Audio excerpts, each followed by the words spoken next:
And we're gonna heave to see if we can stop the water coming in. We last left you enjoying the sunset as we were sailing past Martinique on our passage from St. Lucia to Antigua. Since then, we've sailed 70 nautical miles through the night.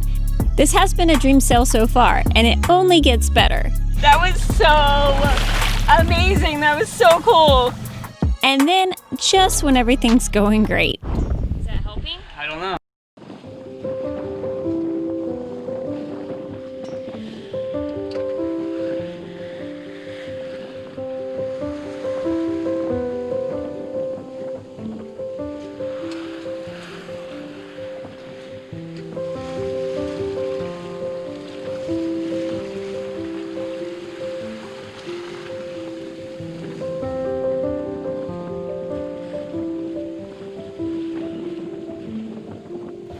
Good morning all.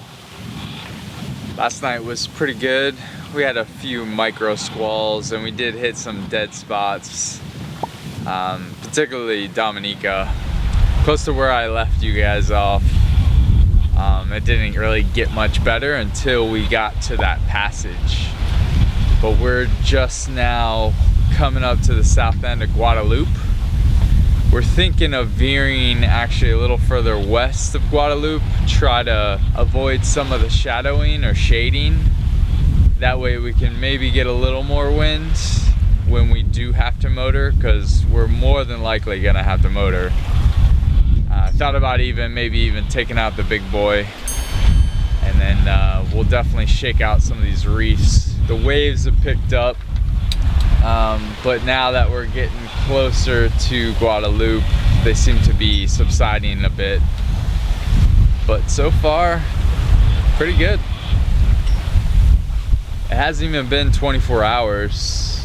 It's been 21 hours, 34 minutes, and we've gone 125.5 nautical miles.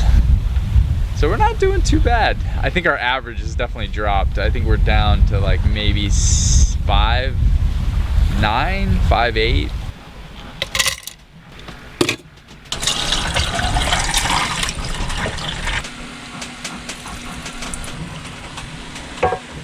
Since we don't normally have ice ever, and we picked some up in case we have a lot of fish, I'm making some iced coffees for our treat this morning. When we first started thinking about sailing, I always wondered what the heck were people eating on board? When we're sailing, we try to make it super easy, and today it's our homemade bread with some cream cheese and everything seasoned, bagels, stuff, some hard-boiled eggs, sausage, and avocado. It's a nice filling breakfast, easy, don't have to cook anything, don't have to break out the stove to make anything. So once Beau gets done shaking out the reefs, we'll have breakfast, but I'm excited about my iced coffee. It's the small things when you're out here sailing for days on end, but we probably have about 8 to 10 hours to even get out of this area. We spoke to our friends on Too Short and they said it took them about 8 hours. They never lost all wind, but I think we will. So, all right, probably should go help him.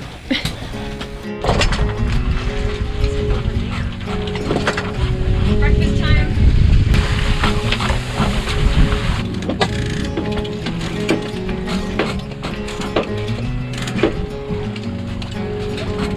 Should I turn the motor on? Yep, this is about where I said we were gonna lose it.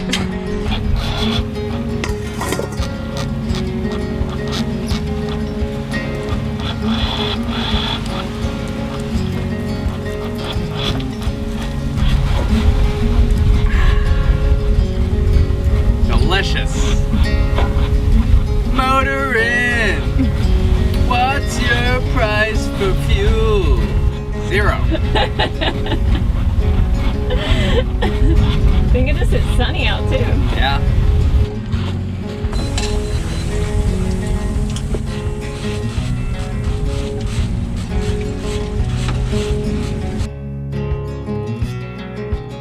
Oh my goodness. Oh, wow. Oh my gosh, it's coming this way. There's something on our fishing line. Oh, got a fish.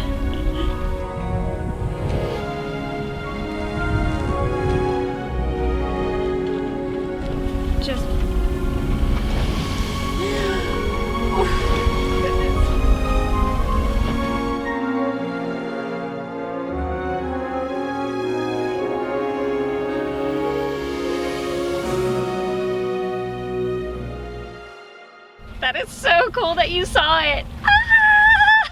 Ah! Oh man, he just dove. I don't see him anymore, but that was the coolest thing ever.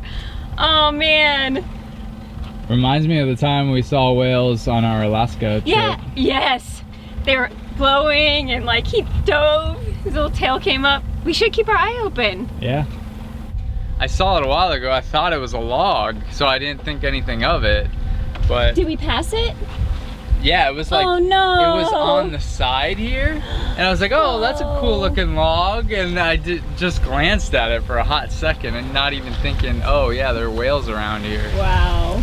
And then when I glanced at it again, I was like, oh, there's that log again. Wait, there's water coming out. I have to say that every time we end up in this calm, doldrum weather, this is when we find the coolest stuff. Yeah. I mean, we've seen white-tip sharks and other whales and dolphins and just, oh, we saw sailfish and its fin. Oh, it's just been so cool. Oh my God, that just totally made our trip. Awesome. And this is where Brandy's gonna be the rest of the day, searching for whales. I want to see more. That was so amazing. That was so cool. Oh, there's nothing else like being out here. Look how calm it is. I know. Thank goodness we have a motor.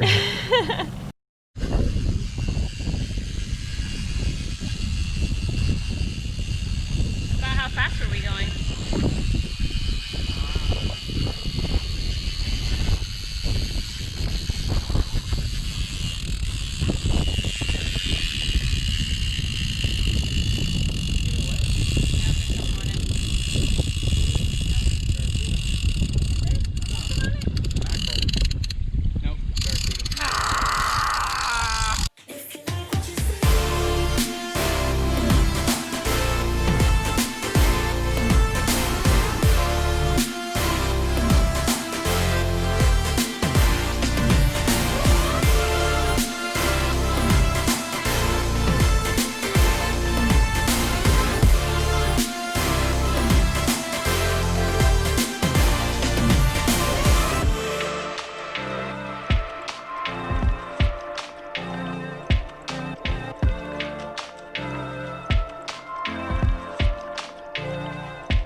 It's honestly heartbreaking to go past all of these islands that we can't go into.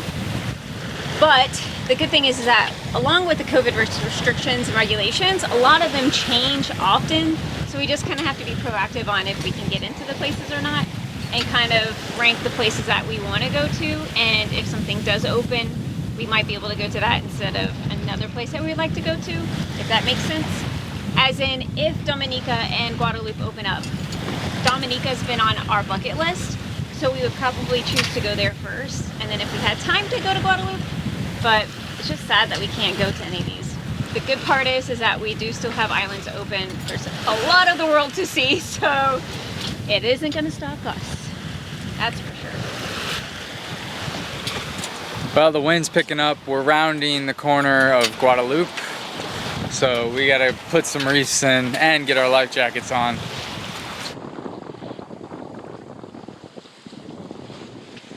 We are just now rounding Guadeloupe, and we're kind of getting some nasty swell. Basically, the waves are right on our nose. The wind hasn't picked up yet, but we expect it to. Still about, I don't know, 4 o'clock, 3 o'clock? 3 o'clock in the afternoon. So we got a couple more hours of sunlight. Hopefully the seas will calm down a little bit further in the channel there. Currently, we are now passing Montserrat just to our port side on the west, and we got about 33 more nautical miles to go to our anchorage. We're averaging 6 to 7 knots right now, so we should hopefully make it there by 9 tonight. I think we're gonna drop anchor on the outside of the harbor and then we'll mosey in the morning. Yeah, I have to say that Wilson has been doing a stellar job. This is the first time we've had an autopilot for a long trip, and it has made the world of a difference. He doesn't really like handling it when it's not too strong, and if we're getting waves from behind, he's not that happy about it either. So, but I'll take it. He's definitely an amazing fourth crew member. Oona hasn't been pulling much of her weight lately. You know, she just likes to sleep and eat.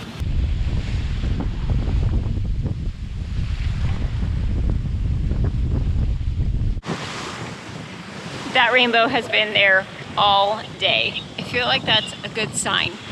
Antigua's at the end of the rainbow.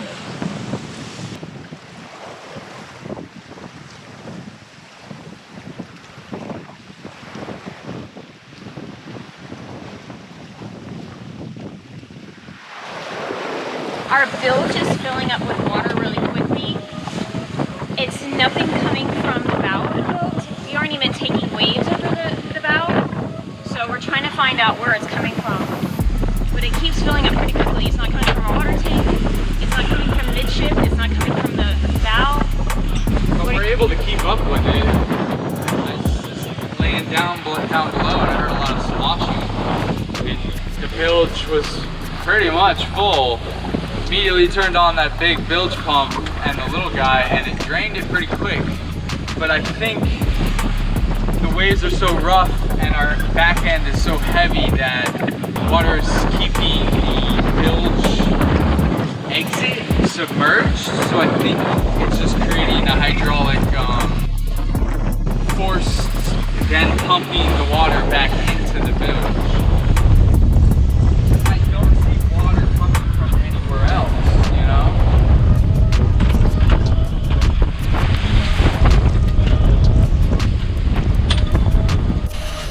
So Beau's just outside rolling in the fishing lines, and then we're gonna heave to see if we can stop the water coming in. We think it's coming back through the bilge holes.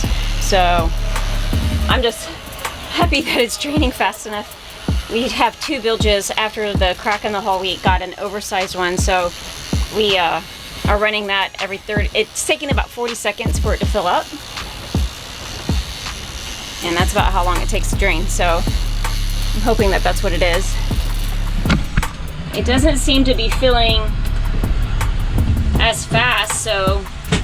Yeah, because I closed the one, so that's one less. Oh, so you closed one? I closed one, the other one doesn't have the valve. I wish I would have thought about it when I installed it.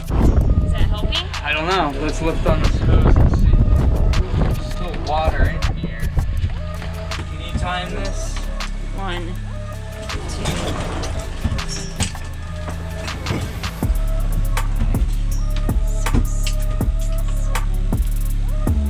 It's not rising.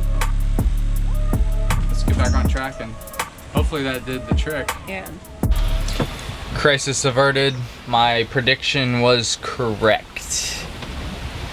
Basically, when I installed this big pump, I didn't put a valve to shut it off, and where it's feeding out to pump out the water from the bilge is not the best spot. It can be submerged clearly. The other thing is, if I routed the hose high and then had it drop down, that would probably help create a cavity, like an air pocket. That way it could help alleviate this kind of situation. Or what I might do is just plug those holes where I currently have the bilges pumping out of and just route them to a higher position. That way we won't run into this again. It's just, you know, error on my part on installing this plumbing. But, you know, it's just one of those things. Comes with boat life. Alright guys, we made it into English Harbor. safe and sound. It was a little tricky anchoring because it is busy in here, and we came in at night. First time we've been here. Not the best thing to do, but you know, do what you gotta do. One Life was here. Oh yeah, we did have One Life here. They helped us out, so huge thanks to them. Thanks for watching. If you guys enjoyed this episode, please give it a like, leave a comment, share it with your friends. Also, a huge shout out to all of our patrons. You guys are amazing. Thank you for all the support. If you guys want to help production of these videos, then check out the Patreon link below. See you guys next Sunday. Bye.